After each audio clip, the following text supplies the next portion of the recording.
Danga, de Louise Theresa Secord, de Penobscot, Gabizinadaka.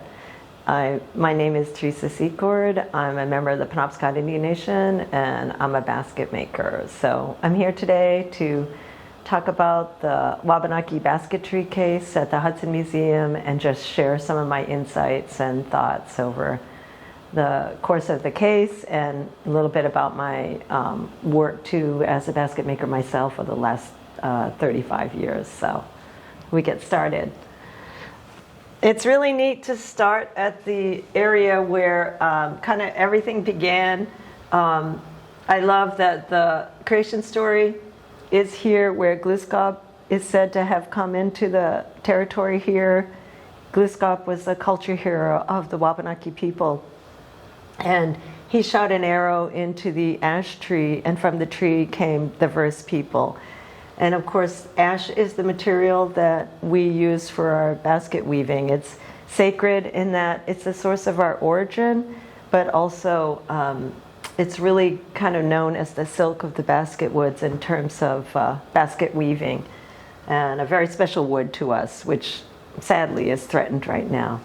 But looking at the history, I love seeing the early tools and gauges, wooden forms for our basketry. I was fortunate to inherit my great-grandmother's wooden forms and tools, so I weave all of my baskets, using her shapes still and styles. But my gauges, these extraordinary historic examples of Penobscot basket splint gauges, I have since retired. They really are museum quality pieces, and each one is carved, each one is personal. You'll see the basket maker's thumbprint really kind of as an indentation, showing how well used these gauges were. And you'll see like family designs and carved images, and sometimes even the images of clan animals on these basketry gauges. And it's also neat that they were the little metal pieces that cut the wood strips for us into the different widths are made with watch spring, sharpened watch spring, and clock spring. And today people will use different types of steel that have, the same kind that use an X-Acto knives and razors like that. But these are really the superior steels that were used in the early gauges. I see a sweetgrass comb here, which is lovely. Oh, and so there is a crooked knife with a head of a goose, it looks like, or a duck.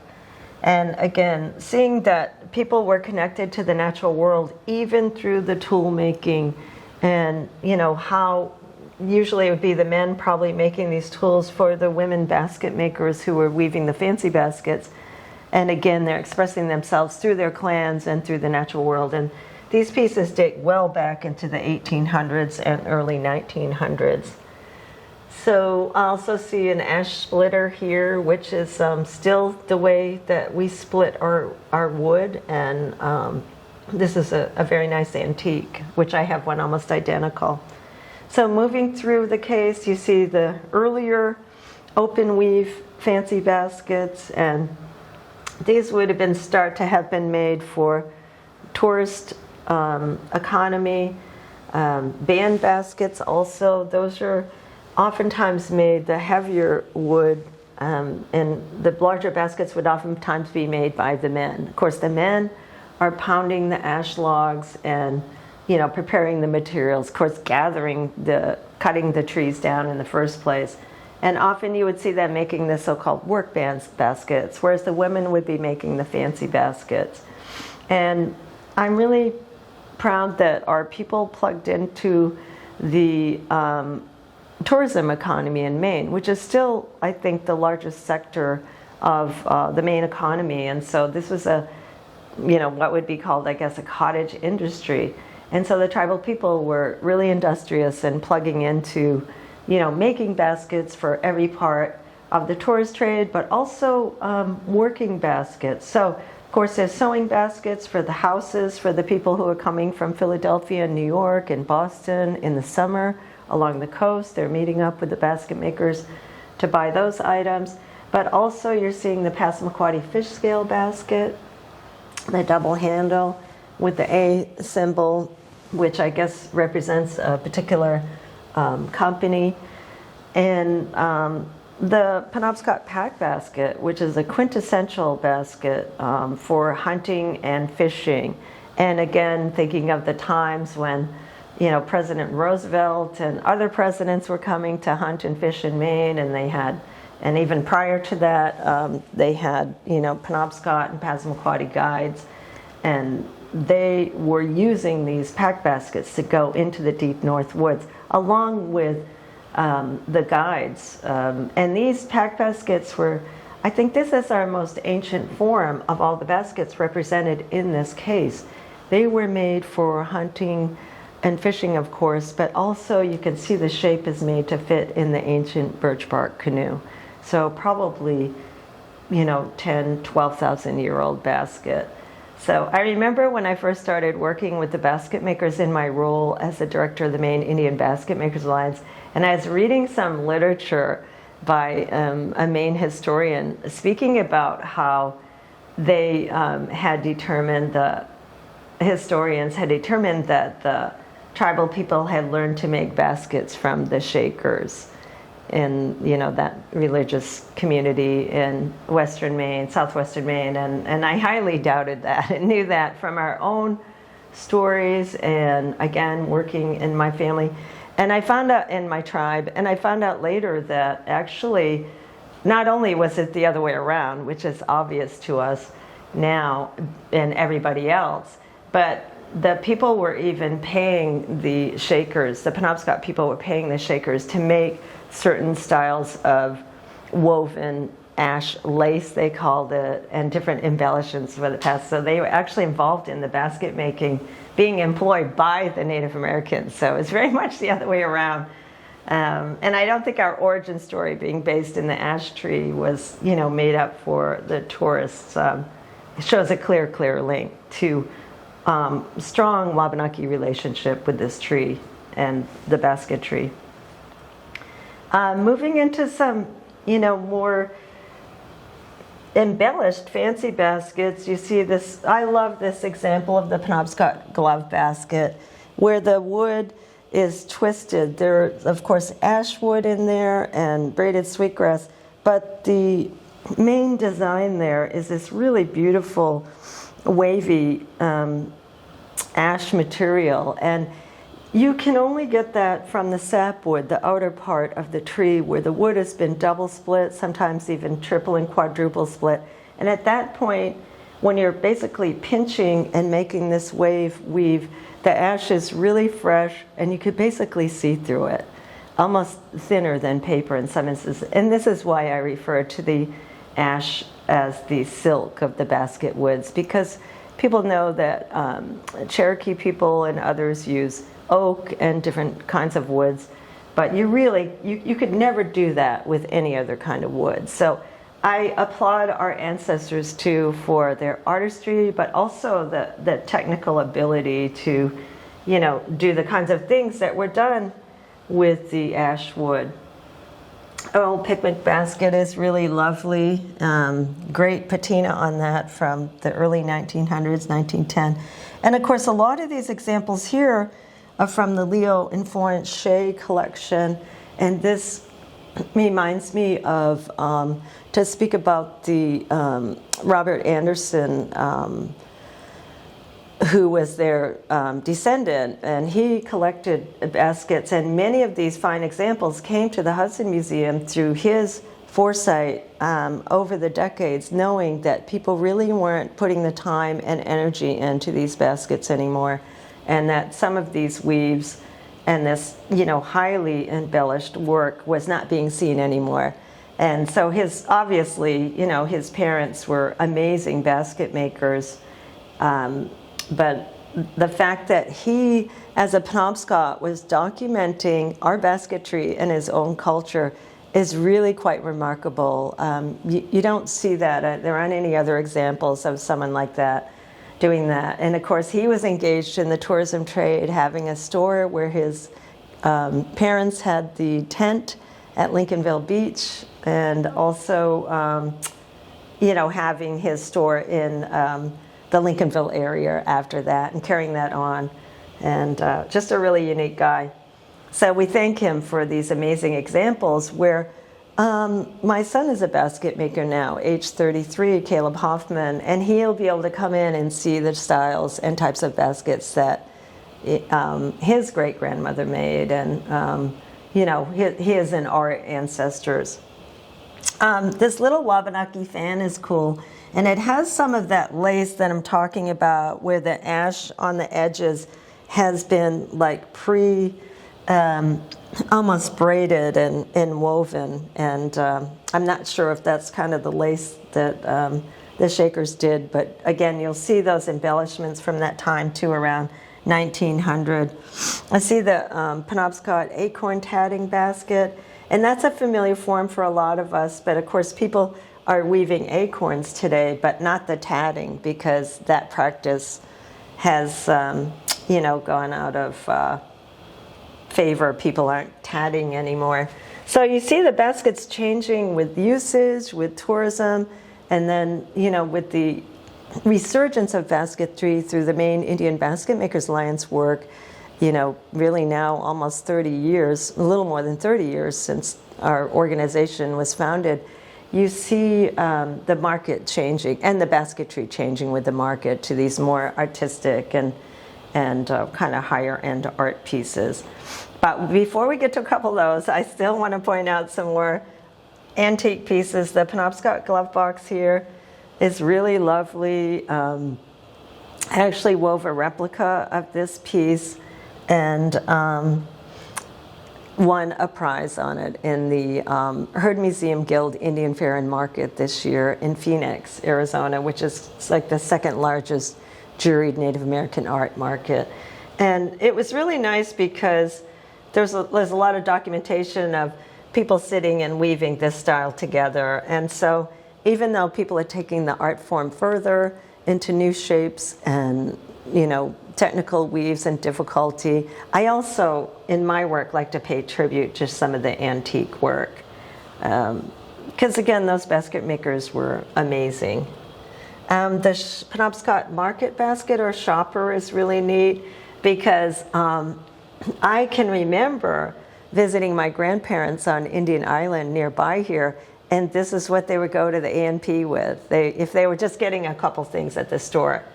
And they were different shapes, and this is a really particularly fine basket that looks very sturdy too. I love that shape. But they would put the handle on their arm, on their forearm. And even when my grandmother came to visit us in South Portland when we were growing up, she'd bring her little camera in there and her chewing gum, whatever. It was almost like instead of a purse. So I thought that was really cool. And I actually saw that in New Zealand when I visited a Maori community, and the women were all carrying what they call ketes, and you see that they still do. So I like that there was some wearable art going on at the same time, and it was very utilitarian.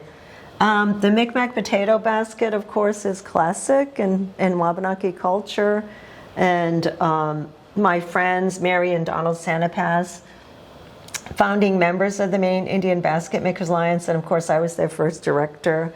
And Donald and I actually, founded the organization as our signatures are on the Papers of Incorporation in 1993. So at the time he was, can't remember if he was a chief or councilman at the Aroostook Band of Micmacs. And, very committed. A lot of the people that I worked with were so committed to keeping the basketry alive and teaching in our traditional arts apprenticeship programs, which went on for nearly 20 years and had been started through the Maine Arts Commission with my good friend Kathleen Mundell prior to. So the founders were really concerned about making sure the basketry continued on after they were going to be gone. So, okay, moving through the case now, I'm leading into more of the contemporary baskets made by some members of the next generation of basket makers and their mentors. And so I can show here two pieces that were made actually by my great-grandmother. And while I didn't learn from her, I learned from a younger friend of hers, Madeline Tomerche. But I do weave all my baskets on the same wooden forms, using the same tools largely. And I watched her making baskets when I was growing up, and so was able to visit with her on Indian Island and just, observe. It really wasn't something you were invited to do when the basket makers were working in those days. But this is a really fine example. Her name was Bilaman Solis Nelson, of a glove box, or it could even be a stationary box, a little bit wider. And actually I have woven several baskets on the same wooden form that she wove this basket on. And the most recent is a basket that's made to commemorate sturgeon, and it's in the permanent collection in the Bowdoin College Museum of Art. So it's kind of interesting how versatile some of these wooden forms are, almost endless possibilities on what you can weave with the same form. The Penobscot barrel basket is a really quintessential shape from Indian Island. My great-grandmother was actually born the Tobic First Nation, and she was Maliseet from New Brunswick, and she married a Penobscot, and actually two of her sisters did also. So a number of basket makers were in that family, and they all were, I think, weaving similar styles. But we do think that that Penobscot barrel basket was also woven by my great-grandmother. And I actually have the wooden form that collapses that basket was woven on too. And I have a really classic photo. It's not one of the ones in the back of the case here, but a classic photo of her with the baskets in front of her. It says "Baskets for Sale" on the Indian Island nearby Penobscot community in 1953.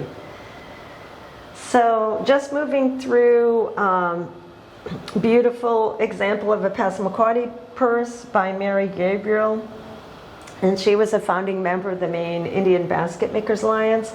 And one of her stationery boxes, which is this oblong piece, lots of braided sweetgrass, lots of really fine work. And I have to say, I think Mary Gabriel was the first to really charge newer prices for her work, in that prior to Mary Gabriel kind of weaving these amazing pieces and demanding a price, that was worthy of the work involved, other basket makers were looking at their weaving as a way to pay the light bill. Is literally what they said. And so this would have been right around the late 1980s and early 1990s. And I just really was amazed by that. I think she would have, I remember her charging $350 for this basket, the oblong stationery box, in 1994. And that seemed like an astounding amount of money at the time. And so kudos to her for knowing her worth and knowing the value of this really remarkable art form and ancient tradition. I'm going backwards a little bit too, because this Penobscot fancy basket that's brown and almost shaped like a sort of a baked bean pot is catching my eye. And that's really a lovely piece. And that was made woven about 100 years ago. And so just thinking about the basket makers and the shapes and the different styles that they were innovating and trying to express themselves creatively, but also to, be able to market their work. And this is again the fancy basket tradition. There's a really cool Passamaquoddy lotus lily bowl woven by Claire Gabriel, and she was a daughter to Mary Gabriel. And that piece is neat because people had put flowers on the tops of baskets before, but she kind of was the first one to do the lotus style. Another daughter of Mary Gabriel and founding member of the Maine Indian Basketmakers Alliance and founding board member, was Sylvia Gabriel. This piece, the porcupine weave, and its really lovely shape, there were older styles of people using that porcupine weave, but Sylvia Gabriel really brought it to the forefront in the late 1980s, and that actually has a date on it of 2000. That work heavily influenced her apprentice, who was Frances Galfrey, who was a great bead worker, and she's one of my contemporaries, and she was working the Traditional Arts Apprenticeship Program funded through the Maine Arts Commission and working through the Maine Indian Basketmakers Alliance. And so Frances or Galfrey was her apprentice and starting to weave that style. And then along comes her son, Jeremy Frey, who is like, probably one of the most renowned ash wood basket makers alive today, native or non-native. And he currently has a show, Jeremy Frey Woven, at the Bruce Museum, opening in Connecticut, which has traveled from the Portland Museum of Art to the Art Institute of Chicago. And so a very successful basket maker in his mid-40s who's Passamaquoddy. But you can see his style relating back, because he uses a lot of points in his baskets, and of course his style and his aesthetic have gone way beyond, and he's really kind of contemporized the art form way beyond the pieces that we're seeing here. But his foundation is here with Sylvia Gabriel's work, and then his mom, and you can trace that, and he points to that in his work. So it's really kind of cool to see, because being associated with these basket makers, the founding members, the Maine Indian Basketmakers Alliance, and then the new generation of weavers who came through that work in Maine, I don't think we ever anticipated, how far the tradition could go, and that we would see young men weaving these fancy baskets. Next, I can point to some remarkable examples of work in families that is handed down. So Molly Neptune Parker's grandchildren, Francis Soktoma and Geo Neptune Soktoma, and they are siblings, and just remarkable work. And you can see their grandmother's reflection in her style and in their baskets as well, with the flower top. And you see some really contemporary creativity with Geo's work as well, in particular, kind of making new forms and really expressing themselves in their own unique way. And still, they're innovating in fashion and other areas. So I think the basketry is like sort of the foundation too of the work, but things are coming through, other art forms, and opens up a lot of possibility. The corn is a really unique style. I do see other tribes weaving some corn baskets, people at Akwesasne from the Mohawk Nation, but I believe that style originated in Maine with these older kind of styles of fruits and vegetables that weavers were making. We saw the acorn earlier in the case, and we know our basket makers were weaving strawberries, as did the Mohawks. But now there's like a proliferation of corn weaving, and that I guess that's a little bit past now. But for a while, everybody was weaving corn baskets made to look like corn, woven completely of ash wood with a little sweetgrass trim. And it's actually Theresa Neptune Gardner, who's Passamaquoddy, one of the famous Neptune sisters, who kind of took the yellow corn that her sister Clara Keyser, Neptune Keyser, was weaving, and made it into this kind of, what they call Indian corn. And this one was woven by Kim Bryant, who's Penobscot. Mentioning Clara Neptune Keyser, she was a 2002 National Heritage Fellow, recognized by the National Endowment for the Arts for her creativity, and really, really well-known artist, basket maker, extremely creative.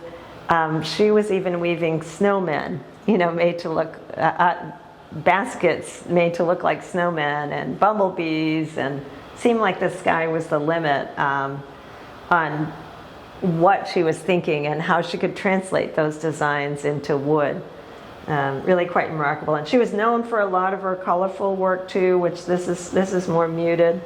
But a real matriarch in the Neptune Keyser family, and also a very, very dedicated teacher. I believe that Clara was probably the most steady teacher in the 21 years of apprenticeships that came through the Maine Indian Basketmakers Alliance. So you can look at like the offspring of her apprenticeships, not just in her family like Kenny Keyser and Rocky Keyser, but also how many others of us even who were inspired or, you know, learned some weaves from her, for example, even in a tribal community basketry workshop where we taught.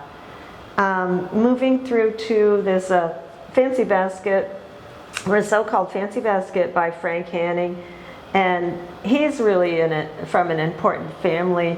His father, Eldon, one of the founding board members of the Maine Indian Basketmakers Alliance, and they supply a lot of the ash wood to the basket makers, including myself, and this is 3 decades on now plus, and so nice to see him express his work here with the points on this really fine basket, because a lot of the work that they've produced has been making dozens, hundreds, thousands by now, I'm sure, of potato baskets for the potato farming industry. There's still some potatoes are picked by hand in Aroostook County where they live, near Limestone. The point basket in the back here is made by Ganessa Bryant, and she apprenticed with Jeremy Frey, and really a great use of color in her work, and also the execution of the points, and even really well known for her little mini baskets, which I've seen her sell in the art markets and just like hotcakes. And I guess there was one more. This reminds me of this, going back to this little tiny Penobscot candy basket from 1940 that I have to share a story, because again, thinking about minis, and that's a beautiful mini, and it has these little small curls on it, but that is very much like a basket you would see in a tourist trade. Basketmaker's tent, you know, looking at the tent behind here, although this is a very early photo. What does that one say? Okay, that's in Maritime Canada from the early 1900s. But these little candy baskets were called, I think Sylvia Gabriel called them charmsis. And what they were was like a little charm basket, and she translated that word to mean the little baskets that make the children cry. And so it's really cute, because I guess, you know, the parents would come to the basket maker's tent, or in later years it would be a physical shop and store. People are selling, particularly along the coast of Maine, Kennebunkport, you know, Rockport, Lincolnville Beach, Indian Island had a basket shop. And the children would point to those little tiny miniature baskets and want their parents to buy one. And so their parents would say no, and the children would cry. So really kind of cute. But to think of the price, I think that one says 10 cents from 1940 as the price tag, and the miniature pieces that I saw Ganessa selling, you know, probably 15 years ago for $500 each would be well over that now. Is just remarkable. And so that's another thing to realize, that the price of baskets has really soared, and that's been a good thing, so the basket makers can really afford to weave. And the next generation basket makers who learned in the traditional arts apprenticeship program can actually make a living as an artist. And I'm proud to say my son Caleb Hoffman is an apprentice now, having learned from me as a boy and at all the activities I was helping to organize for the Maine Indian Basketmakers Alliance, and now he's formally been apprenticing with Jeremy Frey. Well, this is an area that I'm particularly proud to speak about. It represents a case that shows mentor and apprenticeship relationships there for next generation basket makers. And my son Caleb Hoffman was my longtime apprentice as a boy growing up and attending a lot of the Maine Indian Basketmakers Alliance events. And now he's working and been working with Jeremy Frey for a couple of years. And so looking at our case here, there's a whole evolution of my work over the last probably almost the whole 30 years, and then culminating in some of my more recent pieces, which are really kind of smaller pieces. I have to say, for the tourist trade that we were talking about earlier, and one is really a neat piece that it represents my great-great-grandfather's business card, showing our connection to making and selling baskets here nearby at Indian Island. So this deep family connection of not just weaving the baskets, but marketing. And the exhibition in general is, I think, really neat. It's called Transforming Traditions, or in the Penobscot language, Bilawili Haswal, Walida Gawakanal. So I had to take my time saying that. And what's exciting is that for 30 years or more, we've had a long time partnership with the Hudson Museum, where Basketmakers, particularly the next generation weavers, have been exhibited here. Some of the well-known younger next generation basket makers, such as Jeremy Frey, this would have been the place where his baskets were first shown in the earlier Transforming Traditions exhibition, probably 20 years ago, and also among the first collected baskets.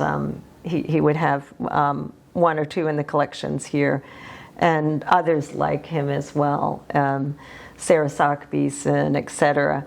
So, and another thing of great note is that we just held the 30th annual Indian Market, Basketmakers Market sale here at the University of Maine campus.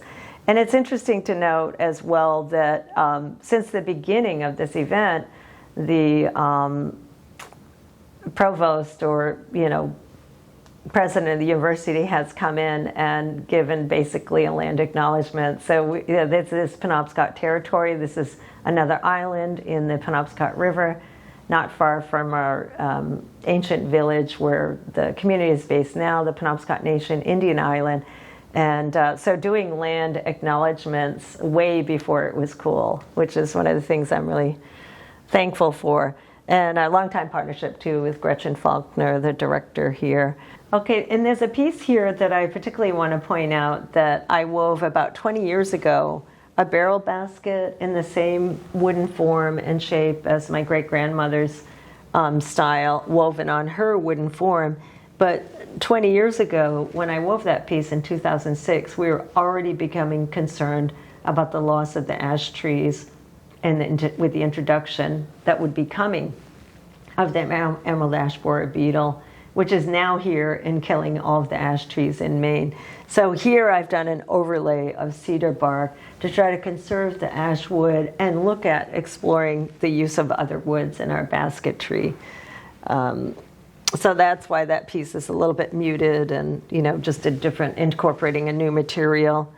Another piece of note, of course, next to it is my son's work, Caleb Hoffman, and you can see, his influence from his teacher, Jeremy Frey, with the use of the black and white pattern and the points. And again, that's only I think his second or third basket, maybe his third basket with his mentor. And now he's kind of branching out and exploring new weaves and styles and shapes on his own. This is also a tray basket that I mentioned earlier that has my great-great-grandfather's business card in it. And those are really old styles. That piece was woven to mimic, I believe it was a 1890 card where the basket makers would be selling, and again, they would have kind of a calling card or their business card within that basket. So I thought it was cool to put in the photograph of my ancestor's business card. The little trinket box here is more called a button box. That would have been a form that you would learn as one of your first baskets. One of the first baskets I ever wove with my late great teacher, Madeline Tomerche, was a button box on that same wooden form that I wove this one on. And so a number of these baskets were loaned by my friends who are collectors of my work. The strawberry is an older form And that would have been a basket I made, wow, I guess it says 1988. So that's one of the first baskets I ever made. And I'm happy that it resides here at the Hudson Museum.